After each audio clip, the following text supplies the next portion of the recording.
देखो हमारा चैप्टर चल रहा था सीक्वेंसिंग, ठीक है। और सीक्वेंसिंग में हमने ऑलरेडी दो पैटर्न पढ़ लिए हैं। फर्स्ट पैटर्न तो था जहां पर केवल एक ही मशीन थी, ठीक है, और वहां पे हमें सीक्वेंस बनाना था। और सेकंड पैटर्न है जहां पर दो मशीन्स थी और अपने को सीक्वेंस बनाना था। दो मशीन्स है या दो ऑपरेटिंग प्रोसेस भी हो सकते हैं, जरूरी नहीं है एग्जैक्टली दो मशीन्स हो, ऑपरेटिंग प्रोसेस भी दो हो सकते हैं। जैसे कल अपन ने देखा था ये इंटरव्यू और एप्टीट्यूड टेस्ट वाला क्वेश्चन देखा था। तो अब थर्ड जो पैटर्न है सीक्वेंसिंग का, थर्ड जो पैटर्न अपने कोर्स में है, थर्ड और लास्ट पैटर्न है अपने कोर्स में। पहले पैटर्न का नाम लिख लो फिर अपन कंटिन्यू करते हैं। तो सीक्वेंसिंग का अपना थर्ड पैटर्न है flow time.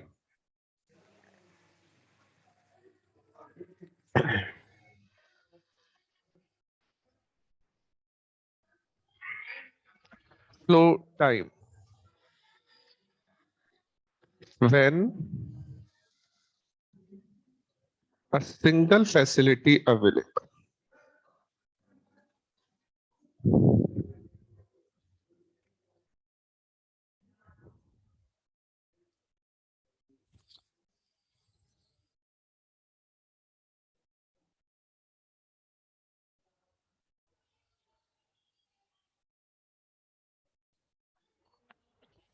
Avail AVA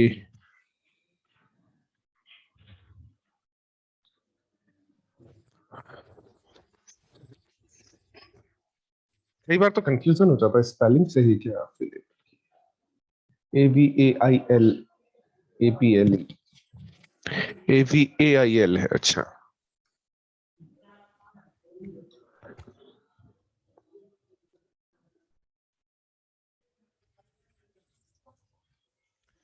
flow time when a single facility available. Third pattern है सीक्वेंसिंग में, फ्लो टाइम का पैटर्न बताना है जब एक सिंगल फैसिलिटी अवेलेबल हो। अच्छा देखो, सबसे पहले तो ये समझते हैं कि ये फ्लो टाइम होता क्या है। तो इस चीज को समझते हैं, समझना। मान लो आज अपनी एक दुकान है, एक प्रिंटिंग प्रेस है, ठीक है। आज शाम को हमारे पास में तीन कस्टमर आते हैं और तीन कस्टमर आके हमें एक काम देकर जाता है। एक बुक को प्रिंट करवाना है, ऐसा मान लो एक बुक को प्रिंट करवाना है, तो हमें वो बुक को प्रिंट करवाने के लिए देकर जाता है। तो कस्टमर ए, बी और सी बोल देता हूं मैं उनको।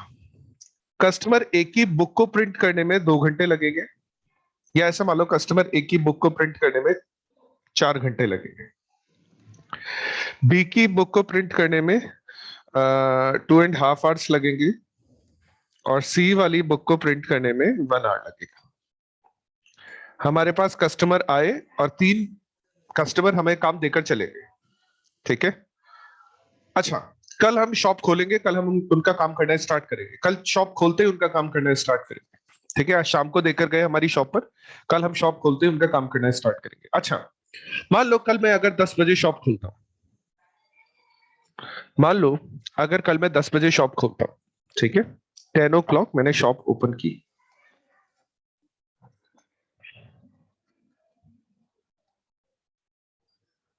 और हम है ना, हमारे पास एक ही मशीन है क्योंकि हमने अभी पढ़ा है कि सिंगल फैसिलिटी अवेलेबल है हमारे पास में, ठीक है। तो हम एक बार में एक ही काम कर सकते हैं। हम एक बार में या तो ए बुक को प्रिंट करेंगे, या जो बी बुक देखी गया है उसको प्रिंट करेंगे, या जो सी बुक देखी गया है उसको प्रिंट करेंगे। हम तीनों एक साथ नहीं कर सकते, एक एक करके करना पड़ेगा। मान लो मैं यहाँ पर एक सीक्वेंस बनाता हूँ। पहले मैं ए को प्रिंट करने के लिए दूंगा, पहले मैं ए को प्रिंट करने के लिए दूंगा, ठीक है। और मैं लगातार काम कर रहा हूं, ठीक है। मेरी एफिशिएंसी 100% है, यूटिलाइजेशन 100% है, मैं लगातार काम कर रहा हूं, लगातार काम कर रहा हूं। तो अगर मैं ए को बुलाता हूं कि ए अपना सामान लेने वापस है, क्योंकि अगर वो मेरे को बुक प्रिंट देने के लिए दे रहा है तो वो मेरे से वापस भी तो लेगा, ठीक है। तो मैं उसको कितने बजे बुलाऊं बताओ, मैं ए को कितने बजे बुलाऊं? 2 बजे। दो 2 बजे, 2 बजे। ठीक है। मैं ए को बुला देता हूं 2 बजे, 2 PM, ठीक है। अच्छा, बी को कितने बजे बुलाऊं? 4:30। 4:30। 4:30 बजे। 4:30। और सी को कितने बजे बुलाऊं? 5:30। 5:30। 5 बजे। 5:30 बजे। समझना, मैं ए को कितने घंटे में काम कंप्लीट करके दे रहा हूँ? 4 घंटे। 4 घंटे। अच्छा, मैं बी को कितने घंटे में काम कंप्लीट करके दे रहा हूँ? 2.5 घंटे। नहीं नहीं, 6 साढ़े 6 घंटे। मैं बी को काम कंप्लीट करके दे रहा हूँ 6.5 घंटे में। जब से Yes, मैंने sir. शॉप खोली है तब से लेके मेरे को बी का जॉब कंप्लीट करने में 6.5 घंटे लगे। समझना, स्टार्टिंग के 4 घंटे तो बी आइडल बैठी हुई थी, जॉब बी कोई काम नहीं हो रहा था जॉब बी पर। फिर 2.5 घंटे उस पर प्रोसेसिंग हुई, ठीक है। तो बी को जॉब कंप्लीट करके देने में मेरे को 6.5 घंटे लगे, जबकि जॉब कितने घंटे की है? जबकि जॉब है 2.5 आवर्स, ठीक है। जॉब है 2.5 घंटे की, लेकिन मेरे को उसको कंप्लीट करने में 6.5 घंटे लग रहे हैं। अच्छा, सी की जॉब कंप्लीट करने में मेरे को कितना टाइम लग रहा है? 7.5 घंटे। 7.5 घंटे। कैसे? 6.5 आवर्स तो सी आइडल रहेगी, उसके बाद उस पर 1 घंटा काम होने वाला है, ठीक है। तो मेरे को सी को कंप्लीट करके देने में कितना टाइम लग जाएगा? 7.5 घंटे लग जाएंगे। मतलब स्टार्टिंग वाली जॉब आइडल नहीं है, स्टार्टिंग वाली जॉब तो हमने दुकान खोला और दुकान खोलते ही काम करना स्टार्ट कर दिया, लेकिन उसके बाद वाली जॉब अपने आप आइडल होने लग जाती है। अगर हमारे पास एक ही फैसिलिटी अवेलेबल है, हमारे पास एक ही मशीन अवेलेबल है, तो बाद वाली जॉब्स आइडल होने लग जाती। समझना, बी जॉब 2.5 घंटे में कंप्लीट हो जानी चाहिए थी, ठीक है। मान लो सी कस्टमर आके हमने 10 बजे दुकान खोली, सी कस्टमर 12 बजे हमारे पास में आ जाते हैं, ठीक है। और वो बोलता है भैया मैंने तो 1 घंटे का काम दिया था आपको, मैं तो 2 घंटे बाद आया हूं। समझ लो, सी कस्टमर हमने दुकान खोली, वो हमसे पूछ जाता है कि दुकान कितने बजे खोलते हो? 10 बजे, और वो अपने पास में आ जाता है 12 बजे। वो आके मेरे को ये बोलता है कि भैया मैंने तो आपको 1 घंटे का काम दिया था, मैं तो आपकी दुकान खोलने के 2 घंटे बाद आया, आपने अब तक मेरा काम कंप्लीट करके नहीं दिया। क्या वो कंफर्टेबल है क्या उस जगह पर? क्या उसका स्टेटमेंट सही है क्या उस जगह पर? No sir. नहीं है ना। समझना इस चीज को, क्योंकि ये चीजें है ना, जब तुम बिजनेस वगैरह करोगे ना तो ये चीजें बहुत काम आने वाली है। अगर सी का काम 1 घंटे में कंप्लीट हो रहा है तो तुम उसको ये नहीं बोलोगे भैया 1 घंटे बाद आके अपना काम ले जा, तुम उसको ये नहीं बोलोगे। तुम उसको बाकी सारी चीजें सोचकर बोलोगे कि भाई वो वाला काम भी करना है, वो वाला काम भी करना है, फिर मेरे को है ना ऑफिस भी जाके आना है, फिर मेरे को बच्चे को दिखा के भी आना है, फिर मैं यहाँ पर पहुंचूंगा और फिर मैं अपना काम कंप्लीट करके दूंगा, भैया शाम को 5 बजे आना। तुम ऐसे बोलोगे इससे, चाहे उसका काम 1 घंटे में कंप्लीट हो रहा हो, उसका काम 1 घंटे में कंप्लीट हो रहा हो, लेकिन तुम उसको काम करने के लिए बोलोगे नहीं कि अभी काम 1 घंटे बाद आके ले जाना। मैं एक एग्जांपल देता हूं तुम्हें, कभी तुमने फोटो फ्रेम करवाए हैं क्या? सर करवाए हैं कितना Yes, टाइम sir. लगता है फोटो फ्रेम करने में? Sir 10 minute? 10-15 minute sir. 10 minute. लेकिन वो 10 मिनट बाद बोल देता है क्या कि ठीक है 10 मिनट खड़े रहो मैं आपको करके दे देता हूँ? वो बोलता है नहीं, भैया सर। 2 घंटे बाद 1 आना, घंटे 2 घंटे बाद। 3 घंटे बाद आना, 4 घंटे बाद आना। गाड़ी सर्विस होने में कितना टाइम लगता है? आधा घंटा, 1 घंटा। तुम सुबह गाड़ी छोड़ के आते हो, शाम को तुम्हें गाड़ी मिलती है। तो इसका मतलब ये है कि देयर इज समथिंग बिटवीन, कि हमें जितना टाइम लगना चाहिए था उससे एक्स्ट्रा टाइम क्यों लग रहा है। हमें हमारी जॉब को जितना टाइम लगना चाहिए था उससे ज्यादा टाइम क्यों लग रहा है हमारी जॉब को कंप्लीट होने में? That is called idle time for our job. हमारी जॉब के लिए वो आइडल टाइम होगा, हमारी जॉब के लिए वो आइडल टाइम होगा। एटीएम से पैसे निकालने में 2 मिनट लगती है, लेकिन तुम्हारे आगे 5 लोग खड़े हैं तो 15 मिनट लग जाएगी। इसका मतलब तुम्हारी जॉब कंप्लीट होने में 2 मिनट लगेगी, लेकिन तुम ये नहीं बोल सकते हो कि 2 मिनट में तुम्हारी जॉब कंप्लीट हो जाएगी, ठीक है। तुम्हारी जॉब को प्रोसेस होने में 2 मिनट लगेंगे, दैट इज एक्सेप्टेबल, लेकिन इसका मतलब ये नहीं है कि तुम्हारी जॉब भी 2 मिनट में ही कंप्लीट हो जाएगी। मतलब ये जो टाइम निकल के आया है ना कि सी जॉब को कंप्लीट करने में 7.5 घंटे लगेंगे, बी जॉब को कंप्लीट करने में 6.5 घंटे लगेंगे, this is called flow time in operations management. This is called flow time in operations management, ठीक है। तुम्हारी जैसे अभी अपन बात करें अपनी क्लासेस की, तुम्हारा कोर्स 80 क्लासेस में कंप्लीट होगा। 80 क्लासेस मतलब 80 आवर्स, तो क्या 80 आवर्स को अगर मैं दिन दिन के हिसाब से डिवाइड करूं तो इसका मतलब 4 दिन में तुम्हारा कोर्स कंप्लीट हो जाएगा, क्योंकि एक दिन में 24 घंटे होते हैं, 24 यानी 24 into 4 करेंगे तो 96। तो 4 दिन में कंप्लीट हो जाएगा तुम्हारा कोर्स? नहीं होगा, क्योंकि तुम्हें और भी सब्जेक्ट्स पढ़ने हैं, तुम्हें खाना खाना है, तुम्हें सोना है, तुम्हें टीवी देखना है, तुम्हें घूमना है, तुम्हें दोस्तों से बात करनी है, तुम्हें मूवी देख कर आनी है, तुम्हें और सब्जेक्ट्स की पढ़ाई करनी है, तुम्हें घर आना है, घर पहुंचना है, इंस्टीट्यूट पहुंचना है, और भी बीच में काम होंगे। इसका मतलब डेफिनेटली 4 दिन में तो कंप्लीट नहीं होगा। ये कंप्लीट कब होगा? ये कंप्लीट होगा 4 महीने। तो प्रोसेस होने में कितना टाइम लगेगा? 80 आवर्स, 90 आवर्स। लेकिन कंप्लीशन में कितना टाइम लगेगा? 4 महीने। तो ये जो 4 महीने है ना, that is called flow time. ये जो 4 महीने हैं, हम इनको बोलते हैं फ्लो टाइम बोलते हैं। यही कंसेप्ट यहां पर यूज किया जाता है, फ्लो टाइम का ही कंसेप्ट यहां पर यूज किया जाता है। ठीक है, आई बात समझ में? फ्लो टाइम क्या होता है? प्रोसेस, अगर मैं तुम्हें सिंपल लैंग्वेज में बोलूं ना, फ्लो टाइम का मतलब है हमारी जॉब को प्रोसेस करने में कितना टाइम लगेगा, ठीक है, प्लस हमारी जॉब कितने टाइम के लिए आइडल रहेगी।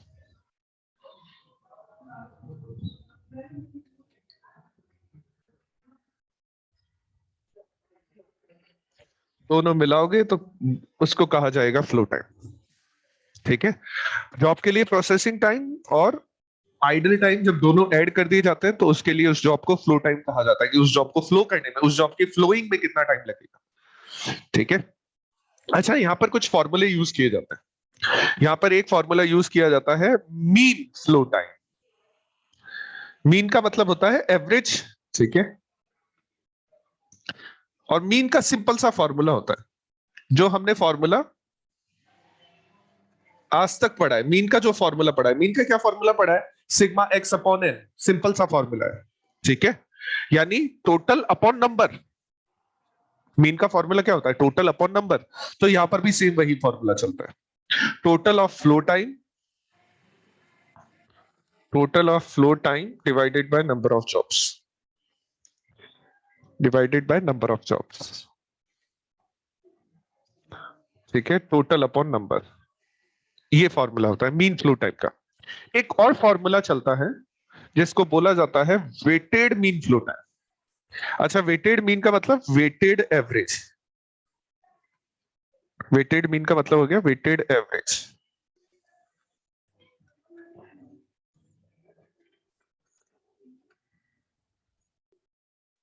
WMFT। अच्छा, एक चीज देखो, अगर मीन का फॉर्मूला ये होता है, समझना, ठीक है, मीन का फॉर्मूला ये होता है सिग्मा एक्स अपॉन एन, तो वेटेड मीन का फॉर्मूला क्या होता है? Sigma x W upon sigma W. ठीक है, वेटेड मीन का फॉर्मूला होता है sigma x W upon sigma W. अच्छा, हमने यहाँ पे फॉर्मूले में एक्स को लिखा था फ्लो टाइम।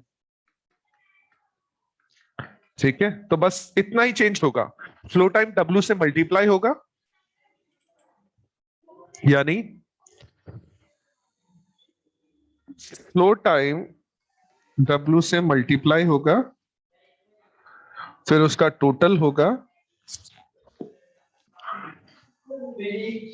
और फिर अपॉन सिग्मा डब्ल्यू। ये दो फॉर्मूले लिख लो तुम लोग, ये दो फॉर्मूले यहां पर काम आने वाला है।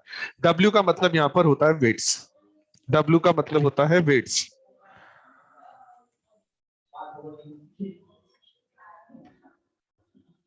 डब्ल्यू का मतलब होता है वेट्स। एक बार ये नोट डाउन कर।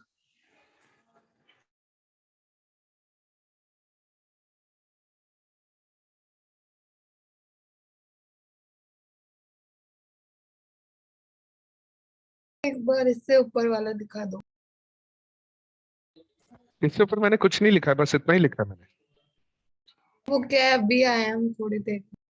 नहीं नहीं, यही लिखा है मैंने और कुछ नहीं। वो समझाया था मैंने, एक एग्जांपल देके समझाया था वो तो मैंने।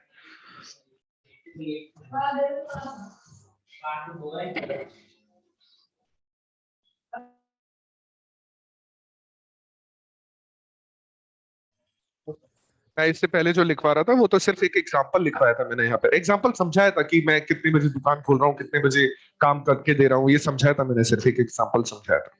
तो अगर किसी ने एग्जांपल नहीं समझा है ना तो उसको वीडियो देखनी पड़ेगी फिर एक बार। Okay.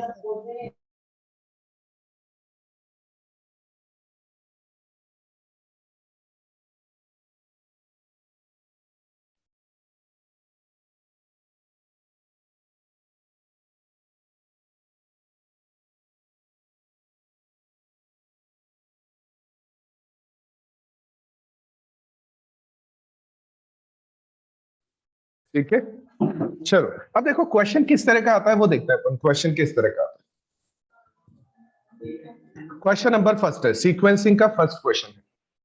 देखो क्वेश्चन दिया हुआ है, तुम एक क्वेश्चन समझ जाओ, आसान है, तुम आराम से कर लोगे। अगर तुम्हें एक बार क्वेश्चन समझ में आ गया ना, आसान है, आराम से कर लोगे तुम, खास प्रॉब्लम नहीं है इस क्वेश्चन में। सर एक बार पीछे करना। सर वो दिखा तुमने नोट डाउन नहीं किए फॉर्मूले अब तक?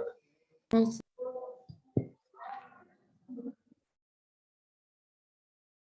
हो गया सर। बस दो। हाँ ठीक है ठीक है, 1 मिनट और वेट कर।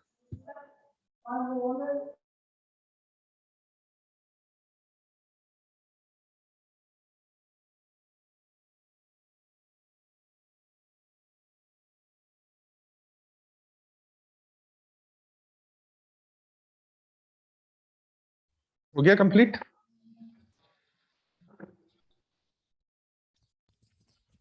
हो गया कंप्लीट सबका? Yes sir. ठीक है चलो, देखो क्वेश्चन है, the processing time in hours for 5 jobs. देखो मैंने तुम्हें बताया था अभी, सिंगल मशीन शेड्यूल है। अभी अपन ने यही बात की है। अपन ने थर्ड पैटर्न क्या लिखा है? थर्ड पैटर्न लिखा है कि हमें फ्लो टाइम कैलकुलेट करना है एक सिंगल फैसिलिटी के लिए।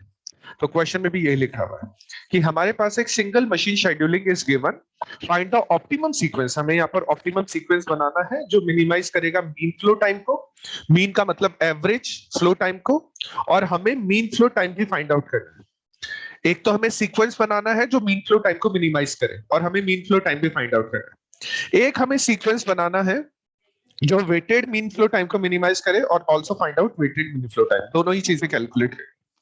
क्वेश्चन में देखो प्रोसेसिंग टाइम भी दिया हुआ है, क्वेश्चन में वेट्स भी दिया हुआ है। क्वेश्चन में प्रोसेसिंग टाइम भी गिवन है और क्वेश्चन में वेट्स भी गिवन है। ठीक है, हम कैलकुलेट करेंगे यहाँ पर फ्लो टाइम्स। फ्लो टाइम का एवरेज भी करना है हमें साथ में, क्योंकि मीन का मतलब एवरेज है, तो हमें एवरेज भी करना है। तो एक बार तो हमें नॉर्मल एवरेज करना है और एक बार हमें वेटेड एवरेज करना है यहाँ पे। तो क्वेश्चन में 5 जॉब्स है, मैं एक बार ये डेटा कॉपी कर लेता हूँ और इसके बाद हम इस क्वेश्चन को कंप्लीट करते हैं। आसान क्वेश्चन है, बस तुम एक बार समझ जाओ, कोई दिक्कत नहीं आएगी। पूरी बात सुनना लेकिन तुम, ठीक है? थोड़ा सा बीच में मेरे से कम ही पूछना, तुम पूरी बात सुनना आराम से इस क्वेश्चन। तो क्वेश्चन ये रहा, ठीक है। देखो सबसे पहला क्वेश्चन है कि हमें सीक्वेंस फाइंड आउट करना है, हमें सीक्वेंस फाइंड आउट करना है मीन फ्लो टाइम को मिनिमाइज करने के लिए। सबसे पहला क्वेश्चन है, first question,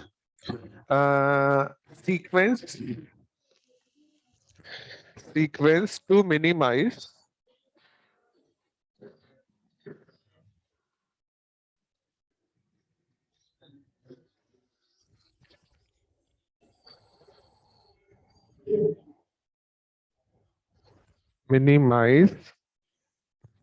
mean flow time. मैंने तुम्हें बता भी दिया ऊपर, जब मैंने फॉर्मूला लिखा था तो उसको एब्रीविएट करके लिखा था, एमएफटी करके लिखा था।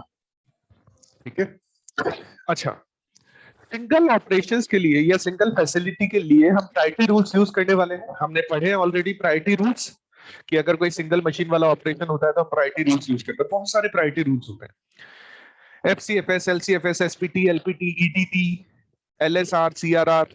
अच्छा देखो, कुछ ऑप्शंस यहाँ पर खत्म हो जाते हैं। कुछ ऑप्शन कौन कौन से खत्म हो जाते हैं? जैसे कि सीआरआर खत्म हो जाता है, क्योंकि सीआरआर कैलकुलेट करने के लिए हमें ड्यू डेट चाहिए, और हमें ड्यू डेट गिवन नहीं है, हमें प्रोसेसिंग टाइम गिवन है। तो सीआरआर ऑप्शन खत्म। एलएसआर वाला ऑप्शन भी खत्म हो जाता है, क्योंकि उसमें भी हमें ड्यू डेट चाहिए। अर्ली ड्यू डेट, ईडीटी वाला ऑप्शन भी खत्म हो जाता है, क्योंकि उसमें भी हमें ड्यू डेट चाहिए। बाकी चारों ऑप्शन हमारे पास में अवेलेबल है। एफसीएफएस हमारे पास में अवेलेबल है, एलसीएफएस हमारे पास में अवेलेबल है, एसपीटी शॉर्टेस्ट प्रोसेसिंग टाइम और एलपीटी हमारे पास में अवेलेबल है। ये चारों तरह के प्रायोरिटी रूल्स हमारे पास में यहाँ पर अवेलेबल है। लेकिन मैं तुम्हें बता देता हूं कौन सा प्रायोरिटी रूल हम यूज करें कि हमारा मीन फ्लो टाइम मिनिमाइज हो जाए। तो मीन फ्लो टाइम को मिनिमाइज करने के लिए, मीन फ्लो टाइम को मिनिमाइज करने के लिए हम यूज करते हैं प्रायोरिटी रूल एसपीटी।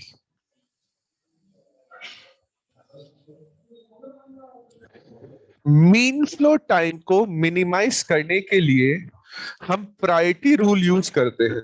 और कौन सा प्रायोरिटी रूल यूज करते हैं? हम प्रायोरिटी रूल यूज करते हैं एसपीटी। अगर हम एसपीटी वाले प्रायोरिटी रूल से सीक्वेंस बनाएंगे तो मीन फ्लो टाइम मिनिमाइज होगा। उसके अलावा किसी और दूसरे तरह से अगर हम सीक्वेंस बनाते हैं ना तो फ्लो टाइम मिनिमाइज नहीं होगा, उसमें फ्लो टाइम इंक्रीज ही होगा। फ्लो टाइम को अगर हमें मिनिमाइज करना है, फ्लो टाइम को मिनिमाइज करने के लिए हम एसपीटी वाला प्रायोरिटी रूल यूज करते हैं। ठीक है, 4 प्रायोरिटी रूल्स हमारे पास में अवेलेबल है और हमें यूज करना है एसपीटी।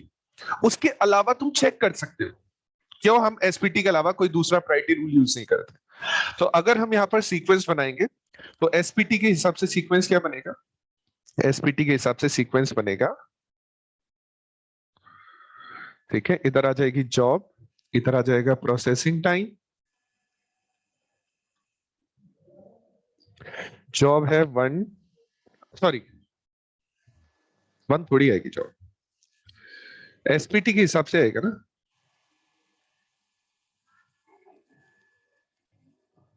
तो 3 4 5, अच्छा सबसे पहले आएगी जॉब नंबर 2, फिर जॉब नंबर 3, फिर जॉब नंबर 5, फिर जॉब नंबर 4, फिर जॉब नंबर 1। और प्रोसेसिंग टाइम आ जाएगा 8 10 16 10, 20, 28 20. 30। और आंसर हो गया, सीक्वेंस बन गया, सीक्वेंस बन गया 2 3 5 1। सीक्वेंस बन गया 2 3 5 4 1। दैट्स इट, ये अपना आंसर हो गया। ये फर्स्ट क्वेश्चन का आंसर हो गया जिसमें हमें सीक्वेंस बनाना था। ये फर्स्ट क्वेश्चन का आंसर हो गया जिसमें हमें सीक्वेंस बनाना था। मैं तुम्हें एक चीज बता देता हूं, जल्दी से एक बार समझा देता हूं। तो हम एसपीटी यूज कर रहे हैं, मान लो 2 जॉब्स हैं, पहली जॉब को कंप्लीट करने में 30 घंटे लग रहे हैं और दूसरी जॉब को कंप्लीट करने में हमें 8 घंटे लग रहे हैं। ठीक है, अब फ्लो टाइम निकालना है, तो पहली जॉब का फ्लो टाइम कितना होगा?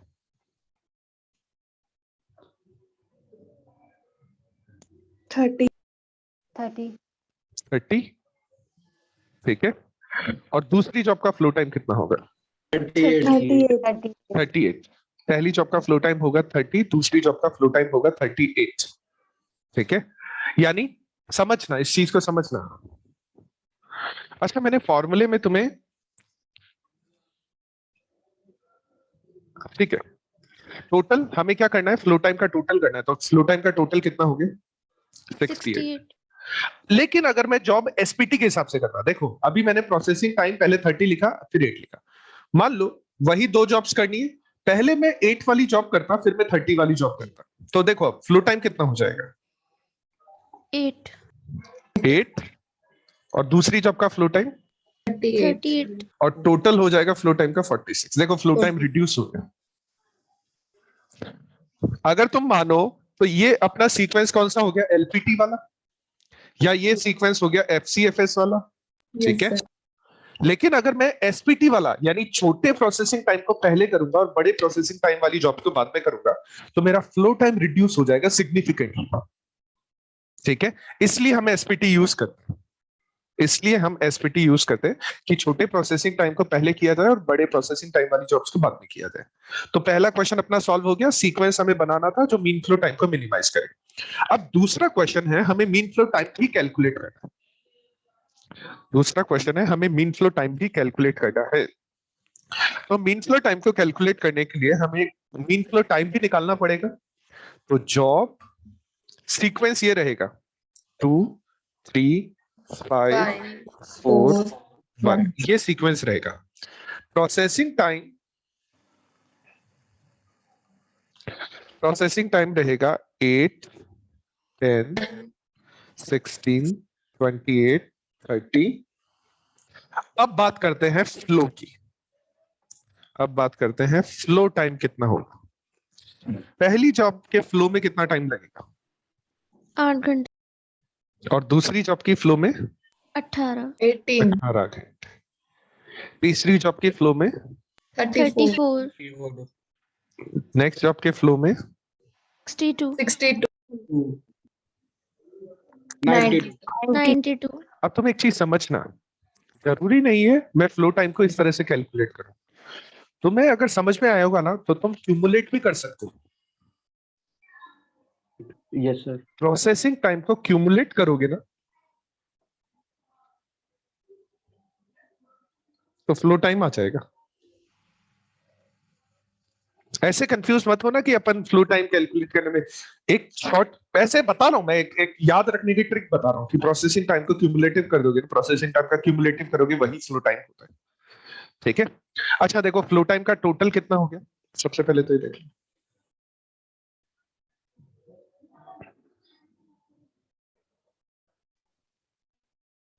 214, 4। 214। अच्छा 240, 214, Yes sir, 214। 214। ठीक है। अब हमें क्या करना है, इसका एवरेज करना है क्योंकि क्वेश्चन में यही पूछ रहा है। मैं तुम्हें एक बार क्वेश्चन दिखा देता हूँ।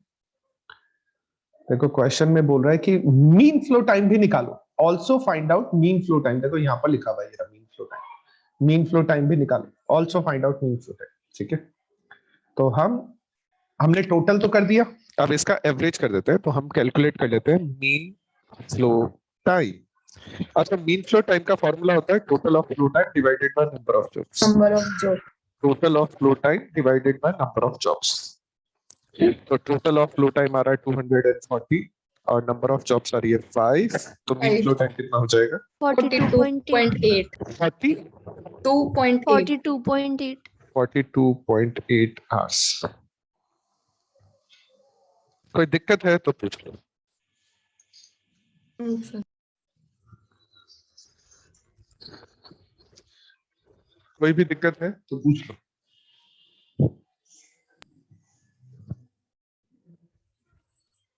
नहीं, चलो नोट डाउन कर लो, फिर इसको नोट डाउन कर लो।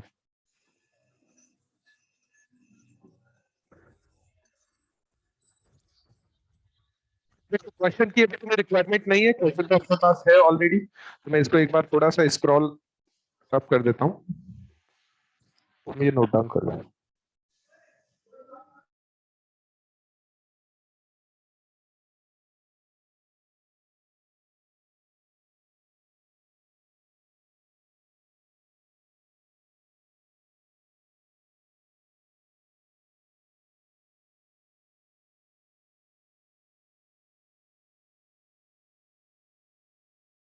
सर बोलो। ये वेटेड वाला वेटेड इनटू करके हो जाएगा ना? नहीं नहीं ये नहीं नहीं, रुको रुको रुको, मैं बताऊंगा, मैं बताऊंगा। वेटेड में डिफरेंट कंसेप्ट रहेगा, तो मैं बताऊंगा।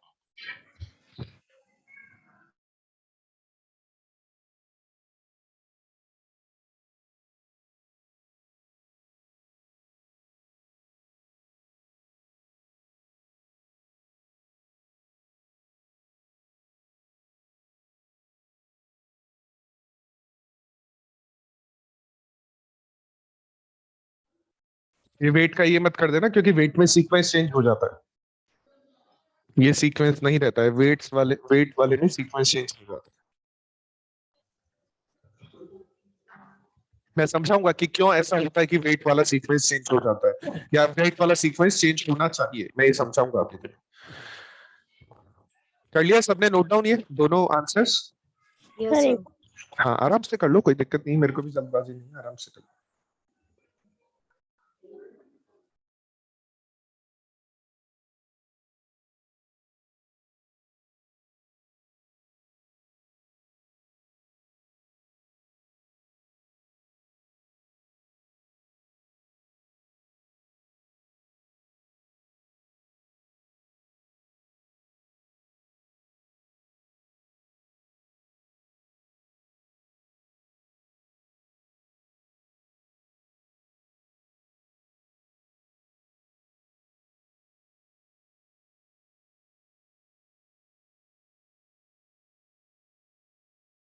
सर हो गया।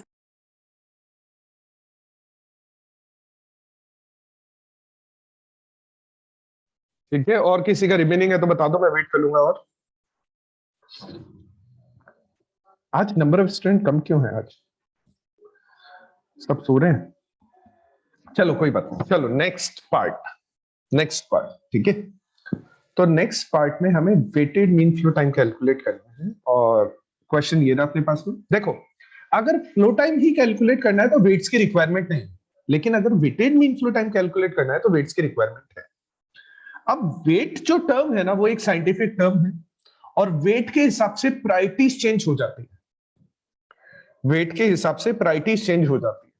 जैसे कि दो चीजें हैं, खाना और पानी। तुम किसको वेट दोगे? खाने को वेट दोगे ज्यादा या पानी को ज्यादा वेट दोगे? पानी। दोनों ही लाइफ के लिए इंपॉर्टेंट है, ऐसा नहीं कि दोनों के बिना लाइफ है। लेकिन अगर मैं वेट देने की बात करूं तो खाना और पानी, अगर तुम्हें दोनों में से एक चीज को वेट देना है तो डेफिनेटली पानी का वेट ज्यादा होगा खाने से। ठीक है, अब मैं थोड़ा सा चेंज कर दूं, जैसे मैं चेंज कर दूं कि खाना और मकान, ठीक है, शेल्टर जिसको अपन बोलते हैं, तो तुम किसको ज्यादा वेट दोगे? डेफिनेटली खाने को ज्यादा खाना। वेट, डेफिनेटली, है ना। जैसे कि अभी मैं तुमसे बोलूं कि पढ़ाई और एंटरटेनमेंट, तुम किसको ज्यादा वेट दोगे? पढ़ाई। एंटरटेनमेंट को ज्यादा वेट दोगे। पढ़ाई को वेट दोगे तुम जब एग्जाम में 3-4 महीने बचेंगे ना, 2-3 महीने बचेंगे, तब तुम पढ़ाई को वेट दोगे। ठीक है, Yes, तो sir. ये जो वेट जो होता है ना, वेट, इससे प्रायोरिटीज चेंज हो जाती है। जिसका जितना ज्यादा वेट होगा उतनी ही ज्यादा उसकी प्रायोरिटीज होगी सिलेक्शन। वेट एक साइंटिफिक टर्म है। देखो, वेट अगर क्वेश्चन में तुमसे वेटेड पूछ रहा है ना, तो वेट क्वेश्चन में डेफिनेटली गिवन होंगे। अगर गिवन नहीं है तो वो पूछेगा भी नहीं। ठीक है, तो वेट आने की वजह से क्या होता है? वेट आने की वजह से प्रायोरिटीज चेंज हो जाती है। जिसका जितना वेट है, जितना ज्यादा वेट है, उसकी प्रायोरिटीज उतनी ही ज्यादा है। अब प्रॉब्लम यहां पर तब अराइज होती है जब दो जॉब्स का वेट सेम हो जाए। दो जॉब्स का वेट सेम हो जाए। मान लो तुम्हें किसी को अपने साथ में लेकर जाना है, तुम्हारे दो बेस्ट फ्रेंड है और तुम दोनों में से किसी एक को ही लेकर जा सकते हो। प्रॉब्लम तब आना स्टार्ट हो जाएगी। तो यहां पर भी तुम देखना, अगर सबका वेट अलग अलग होता ना, वैसे होगा नहीं, क्योंकि ये चीज होनी चाहिए। प्रॉब्लम यानी तुम्हें कॉम्प्लिकेशंस, यानी क्वेश्चन में थोड़े से सोफिस्टिकेशंस होने चाहिए। ऐसा नहीं होना चाहिए सबका वेट अलग अलग कर। ठीक है, ऐसा होगा भी नहीं कभी। तुम यहां पर ऑब्जर्व करो कि कुछ जॉब्स का वेट सिमिलर है। जैसे इसका वेट भी 1 है, इसका वेट भी 1 है, इसका वेट भी 2 है, इसका वेट भी 2 है। अब सिमिलर अगर वेट है तो अब उसके रिगार्डिंग हम क्या करें? ऐसा हम क्या करें कि सिमिलर वेट को हम इक्वल प्रायोरिटीज दें। क्योंकि अगर सीक्वेंस बना रहे तो कोई जॉब पहले होने वाली है, कोई जॉब बाद में होने वाली है। हमारे पास एक ही मशीन है, हम सारी जॉब्स को एक साथ नहीं कर सकते। तो डेफिनेटली सीक्वेंस अगर हम बना रहे हैं ना, तो कोई जॉब पहले होने वाली है, कोई जॉब बाद में होने वाली है। ठीक है, जैसे मान लो तुम्हारी दुकान है, ठीक है, तुम्हारी दुकान है, और तुम्हारे है ना, ऐसे मान लो दो फैमिली वाले लोग तुम्हारी दुकान पर सामान लेने एक साथ पहुंचे। अब दोनों का वेटेज इक्वल है, तुम दोनों को टाइम पर सामान देना चाहते हो, लेकिन दोनों को डेफिनेटली टाइम पर सामान नहीं दे पाओगे, क्योंकि तुम अकेले हो दुकान पर काम करने वाले। ठीक है, तो Yes, कोई sir. ना कोई तो नाराज होगा, कोई ना कोई तो नाराज होगा, ये तो डेफिनेट है। तो यहां पर भी वही वेटेड वाला सिस्टम चलता है कि अगर आप दो इक्वल प्रायोरिटीज वाली जॉब्स है, तो आप दोनों इक्वल प्रायोरिटीज वाली जॉब्स को डेफिनेटली एक साथ स्टार्ट नहीं कर सकते। किसको पहले स्टार्ट करोगे, किसको बाद में स्टार्ट करोगे, ये हमें यहां पर चेक करना पड़ेगा। तो ये प्रॉब्लम किसकी वजह से जनरेट हुई? ये प्रॉब्लम जनरेट हुई वेट की वजह से। ये प्रॉब्लम जनरेट हुई वेट की वजह से कि भाई किसी जॉब की प्रायोरिटीज ज्यादा हो गई, किसी जॉब की प्रायोरिटीज कम हो गई। अब इस वेट की प्रॉब्लम को खत्म करने का एक आसान तरीका है। इस वेट की प्रॉब्लम को खत्म करने का एक आसान तरीका है, और वो तरीका है कि इन सारी जॉब्स का वेट 1 कर दिया जाए। जैसे ही इन सारी जॉब्स का वेट 1 होगा, सब इक्वल प्रायोरिटीज पर आ जाएगी। इस वेट की प्रॉब्लम को, क्योंकि किसी का वेट ज्यादा है, किसी का वेट कम है, और जिसका वेट ज्यादा है उसके सिलेक्शन के चांसेस भी ज्यादा है, जिसका वेट कम है उसके सिलेक्शन के चांसेस बाद में है। तो इसका मतलब ये जो प्रॉब्लम है ना, इसको खत्म करने का सबसे आसान तरीका है कि सारी जॉब्स का वेट रिड्यूस करके 1 कर दिया जाए। अब वेट रिड्यूस करके 1 कैसे करोगे? इसका भी तरीका है, इसका भी तरीका है। मान लो मैं देखो यहां पर कर देता हूं, ये सारी जॉब्स हैं,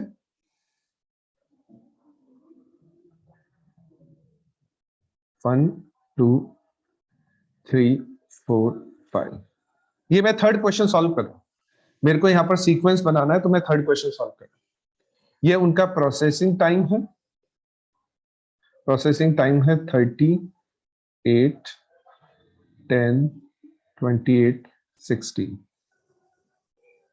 और ये उनके अलग अलग वेट्स हैं, 1 2 1 2 3। ठीक है, अब वेट्स को इक्वल करने का एक आसान तरीका होता है। क्या तरीका है कि मैं प्रोसेसिंग टाइम को अगर वेट से डिवाइड कर दूं, प्रोसेसिंग टाइम को वेट से डिवाइड कर दूं, तो देखो रिजल्ट क्या आएगा, रिजल्ट आएगा 30/1। ठीक है, अच्छा इसका रिजल्ट क्या आएगा, नेक्स्ट वाले का रिजल्ट आएगा 4/1। 8/2 करेंगे तो 2 से 8 कैंसिल हो जाएगा, तो 4/1 हो जाएगा। इसको मैं अगर वेट से डिवाइड कर दूंगा तो 10/1। इसको मैं कर दूंगा तो 14/1, 1 और इसको मैं कर दूंगा तो 5.33/1। yes sir और अगर तुम ऑब्जर्व करो, सबका वेट 1 हो गया। जैसे ही तुमने प्रोसेसिंग टाइम को वेट से डिवाइड किया, तो डिवीजन में वेट लिखा हुआ है ना, तो तुम ऑब्जर्व करो सबका वेट 1 हो गया। सबका वेट 1 हो गया, मतलब सारी की सारी जॉब्स के सिलेक्शन के इक्वल चांसेस हो गए, बायसनेस खत्म हो गई। वेट है तो बायसनेस है, जैसे खाना और पानी दोनों का वेट अलग अलग है ना, तो बायसनेस है कि भाई पानी ही सेलेक्ट होगा, खाना सेलेक्ट नहीं होगा। खाना और शेल्टर, खाने का वेट ज्यादा है तो खाने पर बायसनेस आएगी ही आएगी, क्योंकि दोनों का वेट डिफरेंट है, और जिसमें भी खाने का वेट ज्यादा है शेल्टर से कहीं ज्यादा है, तो बायसनेस खत्म हो जाती है अगर वेट सबका इक्वल हो जाता है। मेरी दुकान पर पहले कोई कस्टमर खड़े हुए हैं, लेकिन मेरे मौसा जी अचानक से मेरी दुकान पर आ जाता है, तो उनका वेट ज्यादा हो जाता है, मैं बाकी कस्टमर को छोड़कर उनको सर्व करना स्टार्ट कर देता हूं। बायसनेस, बायसनेस बोला जाता है इस चीज को। वो बायसनेस खत्म हो जाती है अगर सबका वेट इक्वल हो जाए। ठीक है, और सबका वेट इक्वल करने का तरीका क्या है, सबका वेट इक्वल करने का तरीका है कि हम प्रोसेसिंग टाइम को वेट से डिवाइड कर दें। हम प्रोसेसिंग टाइम को वेट से डिवाइड कर दें, यानी 30 4 10 14 और 5.33। मैंने 1 नहीं लिखा है, लेकिन तुम्हें पता है कि यहाँ पर डिवीजन में कुछ भी नंबर नहीं है, तो इसमें 1 अज्यूम किया जा सकता है, या 1 ही आ रहा होगा तभी ये नंबर ही आ रहा होगा एग्जैक्टली।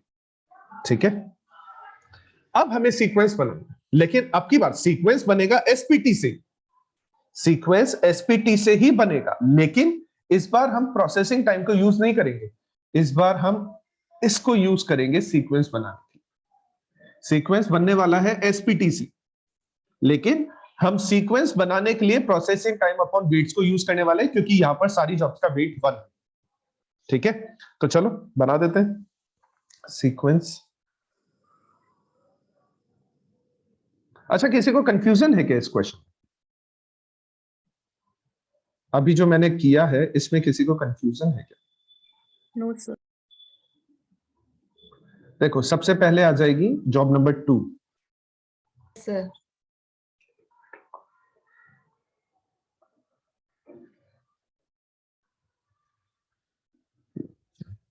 सबसे पहले आ जाएगी जॉब नंबर 2, जिसका प्रोसेसिंग टाइम है 4 जब वेट है 1। ठीक है, नेक्स्ट आ जाएगी job number 5 job number 5, yes sir जिसका 5.33 है। 3 नेक्स्ट आ जाएगी जॉब नंबर 3, जिसका 10 10 है। नेक्स्ट आ जाएगी जॉब नंबर 4, 14 जिसका है 14। नेक्स्ट आ जाएगी जॉब नंबर 1, जिसका 30। यानी सीक्वेंस बन जाएगा 2 5 3 4 5। दैट्स इट, ये अपना आंसर। सीक्वेंस का आंसर तो ये हो गया। ठीक है, अपना ये आंसर हो गया सीक्वेंस का। अब दूसरा क्वेश्चन यहाँ पे था, पहला क्वेश्चन था कि सीक्वेंस बताओ, पहला क्वेश्चन था determine the sequence which will minimize weighted mean flow time. तो हमने सीक्वेंस बना लिया कि कौन सा sequence weighted mean flow time को मिनिमाइज करेगा। साथ में हमें ये भी बताना है कि वेटेड मीन फ्लो टाइम कितना होगा। तो ठीक है, ये भी कर लेते हैं, ये तो आसान है। एक बार ये सीक्वेंस बनाने का ही थोड़ा सा ऐसा ट्विस्ट था, क्योंकि इसमें सबका वेट 1 करना था अपने को। अब आसान है, सेकंड यानी जो फोर्थ क्वेश्चन है, लास्ट क्वेश्चन है।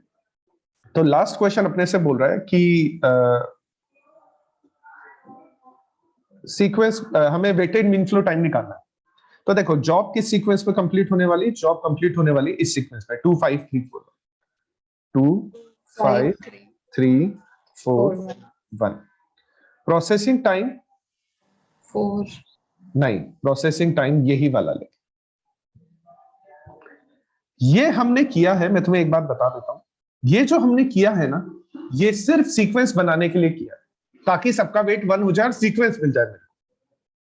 प्रोसेसिंग टाइम अपॉन वेट जो हमने किया है ना, वो सिर्फ सीक्वेंस बनाने के लिए किया है। जबकि जॉब में 4 घंटे नहीं लग रहे, जॉब में लग रहे हैं 8 घंटे। ठीक है, तो हमने प्रोसेसिंग टाइम अपॉन वेट केवल सीक्वेंस बनाने के लिए किया है। एक बार हमें सीक्वेंस मिल गया, एक बार हमें सीक्वेंस मिल गया, तो बस उस सीक्वेंस को फॉलो करके हम weighted mean flow time calculate करेंगे। तो प्रोसेसिंग टाइम यही वाला यूज करेंगे, 8 16 10 10 28 30। अच्छा, अब हमें क्या करना है, इसका फ्लो टाइम निकालना है, क्योंकि फॉर्मूला होता है फ्लो टाइम इनटू वेट्स। ठीक है, तो फ्लो टाइम निकालना है, तो फ्लो टाइम हो जाएगा 8 24 34 62 92। अच्छा, अब वेट भी लिख देते हैं। वेट क्या लिखूं मैं यहाँ पे? सर 1 मत लिखना, ऐसे मत लिखना 1 2 1 2 3। 2 का वेट कितना है? 2। 5 का वेट कितना है? 3। 3 का वेट कितना है? 1। 4 का वेट कितना है? 2। और 1 का वेट कितना है? 1। अब तुम इनको मल्टीप्लाई करना है, फ्लो टाइम को वेट से मल्टीप्लाई करना है, फ्लो टाइम इनटू तो वेट। एक बार फ्लो टाइम वाले ये डिजिट्स कैसे आएंगे बताओ।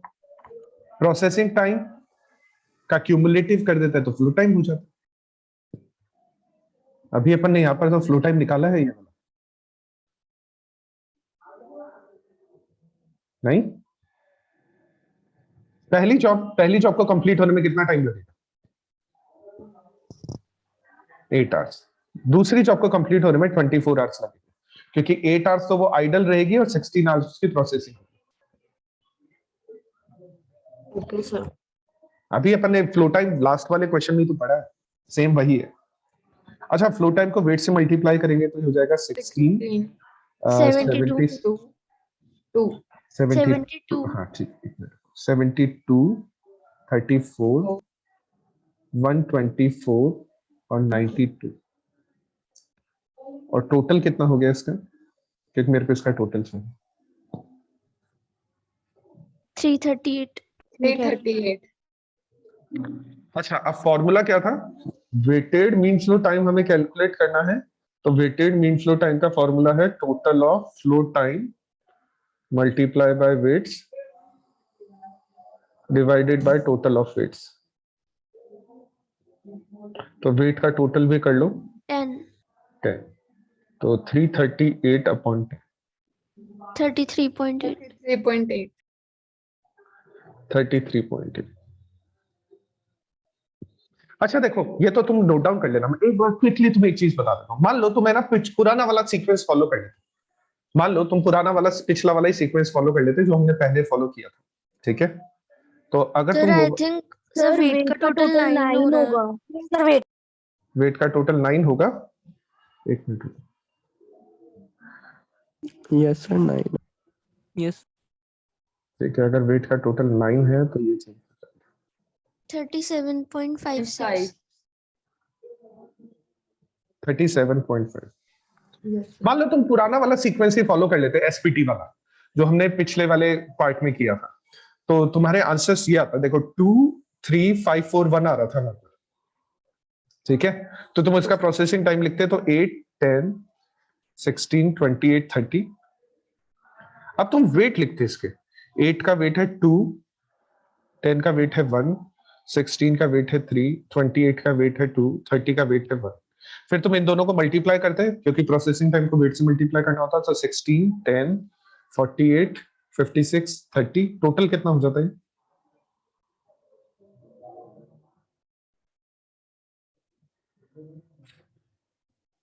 अरे मैंने तो अरे रुको रुको रुको रुको, प्रोसेसिंग टाइम निकाला ही, मैंने फ्लो टाइम निकाला ही नहीं, प्रोसेसिंग टाइम को ही मल्टीप्लाई करके मैंने फ्लो टाइम तो निकाला ही नहीं। फ्लो टाइम है 8 18, फिर ये हो जाएगा 34 62 90, ये फ्लो टाइम है। अब वेट लिखेंगे, तो वेट है 2 1 3 2 1। अब दोनों को मल्टीप्लाई करेंगे तो ये आएगा 16 18, ये आ जाएगा अपना 102, ये आ जाएगा 124 और 9, टोटल कितना हो जाएगा? सर वो 92 है। 269 ये लो, ठीक है 92 हो गया। टोटल कितना? 352 कितना? 352 और इससे ज्यादा ही हो रहा है, देखो 338 से ज्यादा ही हो रहा है। ठीक है, तो इसका मतलब अगर हमें यहाँ पे सीक्वेंस बनाना है तो सीक्वेंस बनाने के लिए वेट्स को सेम करना पड़ता है, वेट्स को इक्वल करना पड़ता है। वेट्स को इक्वल करके सिर्फ सीक्वेंस बनता है, बाकी जो फ्लो टाइम निकलता है वो नॉर्मल तरीके से निकलता है। कोई दिक्कत है इस क्वेश्चन में तो पूछ लो, क्वेश्चन कंप्लीट हो गया है इसलिए बोलो, कोई दिक्कत है तो पूछ लो, नोट डाउन कर लो इसका। फिर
हो गया सर।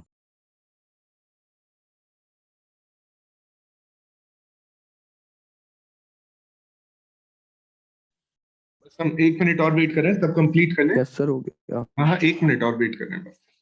हो गया सर, हो गया। 1 मिनट रुक दो।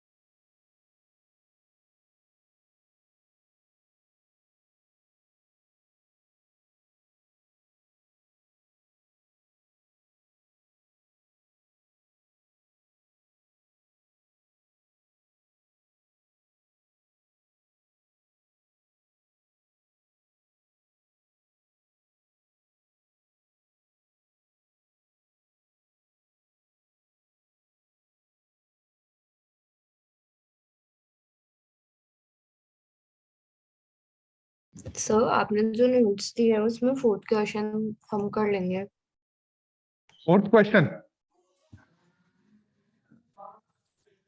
कौन सा बोल रहे थे? ये वाला? ये तो कल कर लिया था। ये तो 2 मशीन वाला है, 2 मशीन वाला है। सर आपने करा दिया था क्या? हाँ बिल्कुल, मैंने कल करवा दिया था। कल वाली क्लास नहीं देखी तुमने? कल ही हो गया था। ये जो फ्लो टाइम वाला है ना, मॉड्यूल में केवल एक ही क्वेश्चन है फ्लो टाइम का। ऐसे 2 मशीन वाला भी केवल एक ही क्वेश्चन। अच्छा, अगर कर लिया सबने ये कंप्लीट फ्लो टाइम वाला question? Yes sir. Yes sir. अगर मैं एक क्वेश्चन दूं तो तुम लोग उसको होमवर्क कर सकते हो? Yes sir. ठीक है, तो मैं एक क्वेश्चन दे रहा हूँ यहाँ पर। हाँ हाँ बोलो। सर अगर प्रोसेसिंग टाइम सेम हुआ तो फिर कैसे करेंगे मतलब? प्रोसेसिंग टाइम सेम हुआ तो यानी तुम बोल रहे हो कि मान लो यहाँ पर भी 8 यस है सर, और यहाँ पर भी 8 है, यस सर। यहाँ पर भी 8 है, तो है ना, पहले 2 करो या पहले 3 करो, और पहले 3 करो या 2 करो, एक ही बात है। देखो समझ समझ मान लो ये वाली प्रॉब्लम कब आई, यहाँ पर देखो ये चेंजेस कब हुए, ये चेंजेस हुए जब प्रोसेसिंग टाइम अलग अलग था, एक का 30 था, एक का 8 था। मान लो दोनों का प्रोसेसिंग टाइम 8 होता, फर्स्ट जॉब को प्रोसेस करने में भी 8 आवर्स लगते हैं, सेकंड जॉब को प्रोसेस करने में भी 8 आवर्स लगते हैं, तो फ्लो करने में कितना टाइम लगता है 8, और फ्लो करने में कितना टाइम लगता है 16, टोटल फ्लो कितना 16। होता है 24। अब मैं पहले सेकंड जॉब करता हूँ फिर फर्स्ट जॉब करता हूँ, 8 8 फ्लो में कितना टाइम लगेगा 8, और फ्लो में कितना टाइम लगेगा 16, दोनों का सेम ही है, डजंट मैटर कि तुम पहले 1 2 कर रहे हो या पहले 2 1 कर रहे ओके सर। हो, दोनों से ही फ्लो टाइम इक्वल आएगा। ठीक है, तो अगर प्रोसेसिंग टाइम सेम आ जाए या प्रोसेसिंग टाइम अपॉन वेट करने पर सेम आ जाए तो कोई भी जॉब पहले कर लो, कोई फर्क नहीं पड़े। मान लो ऐसे 3 जॉब्स है, 1 2 3, ऐसे 3 जॉब्स है, और फ्लो प्रोसेसिंग टाइम दिया हुआ है, इनका प्रोसेसिंग टाइम दिया हुआ है 8 8 10। अब तुम्हारे पास दो तरीके हैं, चाहो तो 1 2 3 कर लो, चाहो तो 2 1 3 कर, दोनों से सेम आंसर आएगा।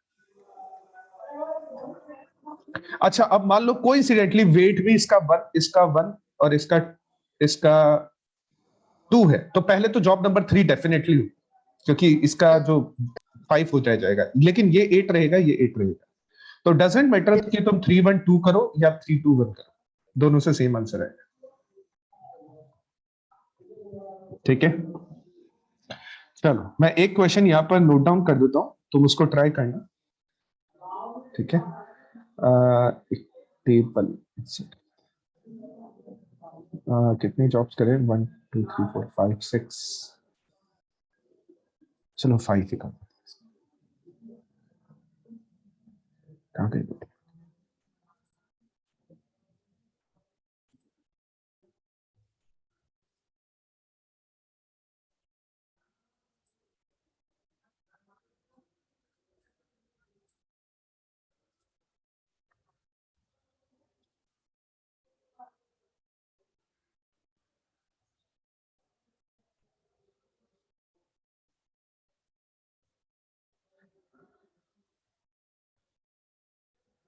पेपर में नहीं आया भैया क्वेश्चन इसके रिलेटेड? नहीं, कभी नहीं आया, कभी नहीं आया पेपर।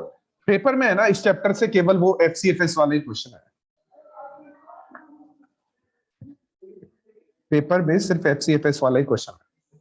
3 बार क्वेश्चन आया और तीनों बार ही वो एफसीएफएस ईडीडी एसपीटी वाला क्वेश्चन है, एलएसआर सीआरआर वाले क्वेश्चन। तो देखो क्वेश्चन है कि हमारे पास में कुछ जॉब्स है, ठीक है, A B C D E, ठीक है, इनका प्रोसेसिंग टाइम हमें क्वेश्चन में गिवन है 13 9 20 16 8, और इनका वेट हमें क्वेश्चन में गिवन है 1 1 2 3 1, इनका वेट भी हमें क्वेश्चन में गिवन है। ठीक है, अब तुम्हें वही 4 क्वेश्चन सॉल्व करना है। पहला क्वेश्चन सॉल्व करना है, सीक्वेंस बनाना है जो मिनिमाइज करेगा मीन फ्लो टाइम को, वो सीक्वेंस बनाना है। और दूसरा क्वेश्चन है तुम्हें mean flow time find out करना, मीन फ्लो टाइम ये फाइंड आउट करना। ठीक है, तीसरा क्वेश्चन है तुम्हें सीक्वेंस बनाना है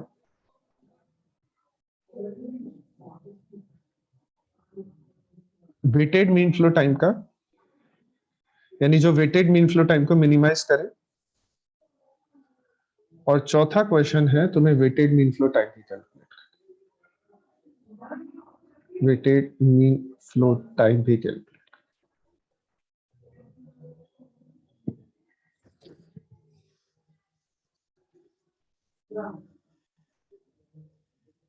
कर सकते हो। Yes sir. ठीक है, तो तुम्हें ये क्वेश्चन कंप्लीट करना है, तो होमवर्क कर लेना और मेरी तरफ से चैप्टर कंप्लीट हो जाएगा। तो तुम एक बार सारे चीजों को रिवाइज कर लेना, पहले पुराना वाला वो एसपीटी एलपीटी सीआरआर वाला रिवाइज कर लेना, 2 मशीन्स वाला रिवाइज कर लेना, और ये एक बार मीन फ्लो टाइम रिवाइज कर लेना। और अगर कोई प्रॉब्लम आती है तो कल तुम मेरे से पूछ लेना, और कल हम नया चैप्टर स्टार्ट कर देंगे। Okay sir. वैसे ना मैंने क्वेश्चन तुम्हारे ग्रुप में भी भेज दिया है, तो तुम एक बार अगर किसी ने क्वेश्चन नोट डाउन नहीं किया है तो ग्रुप भी चेक कर सकते हो। ठीक है, तो तुम ये रिवाइज कर लेना, बाकी सब चीजें रिवाइज कर लेना तुम लोग, तीनों सीक्वेंस यानी तीनों पैटर्न रिवाइज कर लेना, और अगर कोई प्रॉब्लम आती है तो तुम मेरे से पूछ लेना कल इस बार। ठीक है, चलो फिर ठीक है, आज के लिए इतना ही काफी है, फिर नया चैप्टर स्टार्ट करने का कोई मतलब नहीं है अभी, कल ही स्टार्ट करेंगे, आज के लिए फिर इतना ही काफी। Thank you sir. ठीक है, थैंक यू।